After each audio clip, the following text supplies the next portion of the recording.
for not being an atheist as a scientist, it's not that I'm a Christian, it's because I can do science. Because the only thing that makes reasonable the effectiveness of mathematics is my faith in God. I think that atheism undermines science for a reason that is connected with the effectiveness of mathematics. I love the way that Russell Brand makes his intros. Welcome back, my 300,000 awakening wonders. I want to say something like that because I'm so happy for the people who have joined this journey of this channel. Whether you're a seeker, a skeptic, a believer, you're welcome here. Let's reason together. This particular video is very interesting. It's John Lennox in the south of France. He gets into some really, really big questions. I'm going to rattle off a few here as a way of teasing you guys. So what is the difference between the mind and the brain? What is human consciousness? Is it reasonable to trust reason if the universe and reality itself is purely material, and much more? It's an amazing clip. And then I'll give you guys some of my thoughts as well as a very poignant C.S. Lewis quote that kind of ties all this together on the back end. That being said, let's do it. What it narrows down to is the very interesting fact that mathematics works. That idea that math makes sense somehow, that the world is that the world of science is related to mathematical equations. Most lay people would never think about that. And even when I have read about this concept in a newspaper article that some mathematician or some scientist is marveling at the idea that the laws of nature can be understood and that they can be described by math, they seem to make it sound stunning, that it's startling. But to lay people, it's almost as though we don't understand why it's stunning. In other words, maybe we associate math and science in such a way that we think, well, of course it's got to be that way. That's right, that's right. But it took a really great mind to see it was stunning.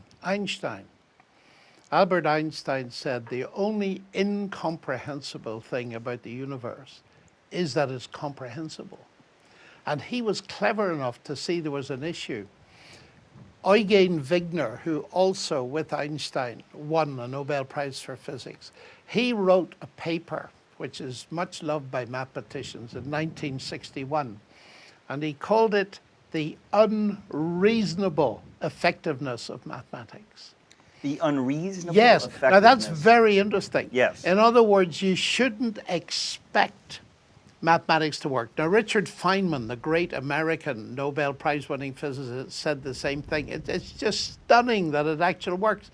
Here is somebody, and she's a mathematician, and she's thinking in here about the universe out there, and she comes up with equations, and they describe what's out there.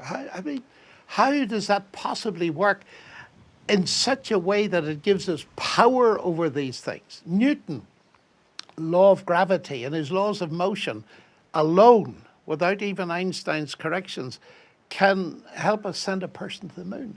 How does that actually work? Now, what interested me, and this is a bit later on at university, I read Wigner's paper. I've read it several times. So Wigner wrote the paper as late as 61, you said? Yes, the unreasonable effectiveness. And I said, what do you mean unreasonable? What is the worldview that's driving that verdict? And that opened a whole world to me that wasn't apparent in terms of its significance until the last 10 years or so, when I saw how powerful it is. Because one of the things now that I say to people is my main reason for not being an atheist as a scientist is not that I'm a Christian, it's because I can do science. Because the only thing that makes reasonable the effectiveness of mathematics is my faith in God.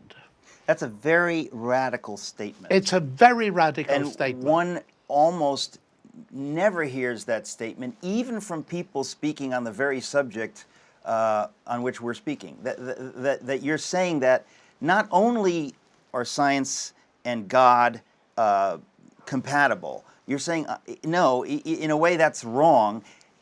They're not merely compatible. Science drives you to believe in God. That's right. Let me make it even more provocative, because I can tell that you're quite a provocative guy and I like it. You see, let me put it this way. I think, and I believe there's evidence for the fact that faith in God and science sit very comfortably, as they did in the minds of Galileo, Kepler, and Newton. What doesn't fit together is science and atheism. I think that atheism undermines science for a reason that is connected with the effectiveness of mathematics. So we should properly be challenging atheists far more than they challenge people of faith. Well, that's right. And I can unpack that a little bit, Yeah. if you like, Yeah. because it is a major argument these days. You see, we have this trust as scientists, as mathematicians, in human reason. We rely on our human reason to get to our conclusions. Now, in the 1940s, C.S. Lewis was writing about this, and I think people didn't really grasp what he was saying. What he was saying is this. He said, any theory of mind that undermines the validity of human reason cannot be true, because you reach that theory by reasoning. Okay. Okay. Again, this is another Yes. heavy one. I want to pause. Yes, it's beautiful. These are big ideas, but they're very, very important ideas.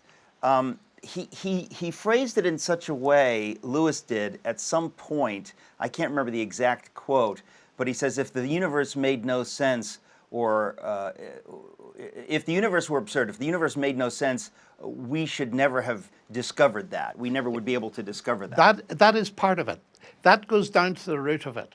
And the reason for it, and he put it brilliantly, but it wasn't in the center of the big debate, not to the extent it is today. Because what's happened in the last 4 or 5 years is that a very prominent atheist is beginning to use Lewis's arguments. And that has changed the balance completely. And who is that? It's Thomas Nagel. In New York City. In New York City, NYU. that's right. That's right. But if you like, I'll backtrack a bit so that we can unpack this so that it makes a kind of sense. Yeah. Lewis is suggesting that if you undermine the validity of reason, your theory's wrong. Now, I'm suggesting that that's why Wigner said mathematics is unreasonably effective, because his worldview, which was atheistic, followed to its logical conclusion, actually destroys rational thought. Yes. Now, let me put it in the form of a discussion I frequently have. I tease people, my fellow colleagues. They like being teased, you see. And I say to them, tell me what you do science with. And of course, if they're in the physical sciences, they'll tell me about some very expensive piece of equipment. They've got $1 billion. I said, no, I don't mean that. I mean, oh, they say, you mean and they're about to say mind when they remember it's not politically correct to say mind. So they say, I had no idea things have gotten to the point where it's no longer politically correct to say mind. oh yes, you've got to say brain. The mind is the brain, because everything is physical, you see. Okay. Everything can be reduced to physics. I was going to say, let's make sure that that's clear to the audience. Yes. Because this is an amazing idea. The idea that the mind is not the same as the brain. The idea that if we were only moist robots, as somebody disgustingly put it. Yeah, computing meat. Computing meat. If that were the case, then in effect, anything like a computer ought to develop consciousness, but nothing that we ever know of except humans has consciousness. So the mind is separate from our mere brains, but it has gotten to the point, and I just wanted to annotate that or underscore that you're saying that in the world of science at Oxford, people are afraid to use the word mind because it implies that there's something beyond the physical, material brain. But yes, that's right, but it's not all people. If we step back from this, let's put this in a bigger framework. What we're up against in the culture is the logical conclusion of a materialistic view of the universe. See, let's go back to Socrates and Plato, because that'll help make things clear. In the world of their time, about 300 BC or so, the Greeks were divided in their view of the big question. What is the nature of ultimate reality? Now, Socrates, Plato, and Aristotle all believed in the gods. They believed there was something more than the physical universe. But Democritus and Leucippus, who were geniuses because they developed the atomic theory. And the atomic theory is one of the most important things ever discovered. Richard Feynman actually made a very interesting statement. He said, if all of science was lost, all of science was lost, but there was one result that we could preserve to pass to the next generation, just one, it would have to be the atomic theory. That everything is made of atoms. Now, atomos means indivisible. We know they're divisible, but the basic idea is there is stuff, very tiny stuff, and everything, but everything is made of that stuff. But I have to say, as proud as I am to be a Greek, the idea that someone in Greece in the 4th century, Democritus, came up with that idea, how in the world, without going into this too much, but how could they back then have come up with this idea? Well, by a brilliant piece of reasoning. They could take a piece of wood and they could cut it, and it was smaller and smaller and smaller and smaller, and they reckoned there must be a point at which that process stops by something that couldn't be cut. And this is the basic stuff of reality. But then they made a leap that this would be all of reality. Now that view barrels up through the centuries, and it sits in Oxford. It's in fact the dominant philosophy in Western academia. And we call it materialism. Now there's another version which we call naturalism. They're both atheistic. They both deny anything beyond, but some give a little bit more weight to the existence of mind that's independent of matter. Now, if you are a materialist, then you're going to say that when everything else is said, mind reduces to brain. That's all it is. Brain reduces to physics and chemistry, and all we are is physics and chemistry. Now, back to my little story, you see. Let's suppose that's true for a minute. And I say to my friends, tell me what you do science with. I do it with my brain. Tell me about your brain. I have great fun with this. I love it. Tell me about your brain. What is the brain? Give me the short story. Well, the short story is the brain is the end product of a mindless, unguided process. And I look at them and I smile and I say this, and you trust it. You trust it. Now tell me honestly, and I let this sink in, if you knew that the computer you use in your laboratory or any of the instruments was the end product of a mindless, unguided process, would you trust it? I've never had the answer yes to that. No. And yet,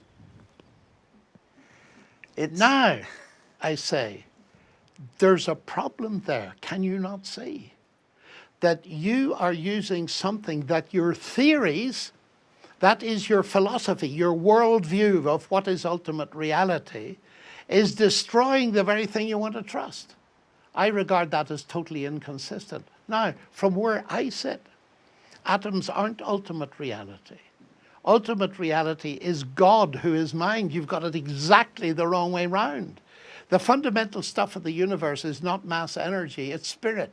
God is spirit, he's not material. And therefore, I believe mathematics is very reasonably effective. Because mathematics, being a product of the human mind, is a reflection of the God in whose image we are made. And that is why science rocketed up in the 16th century because that's exactly what Newton and company believed. Okay, so here's what C.S. Lewis said that I think ties this together really nicely. He said, unless human reasoning is valid, no science can be true. Men became scientific because they expected law in nature. They expected law in nature because they believed in a legislator or a lawgiver. And I think this is a really interesting point because I've noticed that in a lot of these clips where you sort of have like an atheist and a Christian talking about something, on the atheist side, there seems to be this bedrock assumption about reality, regardless of what question in particular is being asked, that things just are as they are. It just is what it is. You often see this when it comes to the moral question. You see this when it comes to the comprehensibility of the universe. But I love this clip that we just watched because it kind of peels back that layer and actually asks a deeper philosophical question. Well, wait a second. Why is this actually the case? Why do things add up? Now, there's not just an evolutionary explanation for this because this actually has nothing to do with evolution. Evolution is, from the beginning of life going forward, and we're not even getting into evolution right now. This is a deeper, broader question about the comprehensibility of the entire universe and the way that humans fit into this vast physical system of the universe. So the bedrock question is it more reasonable to believe that we have a mind and consciousness and intelligence that are derivative of a mind, consciousness, and intelligence in the form of the original mind, which is God, or that we have a mind as a byproduct of matter? What is more reasonable to believe? But then there's the secondary question of what do we mean by reasonable, and how can we even trust this idea of reasonability, which is the point that Lewis is making in this quote, and ultimately the point that Lennox is making as well. And so the first time I watched this video, frankly, some of it kind of went over my head, and I didn't understand exactly why the questions were actually intriguing, but there really is something here. Maybe you have to pause and reflect on it. There is something here that I think we can easily take for granted, that upon further reflection, we realize we ought not take it for granted. And the more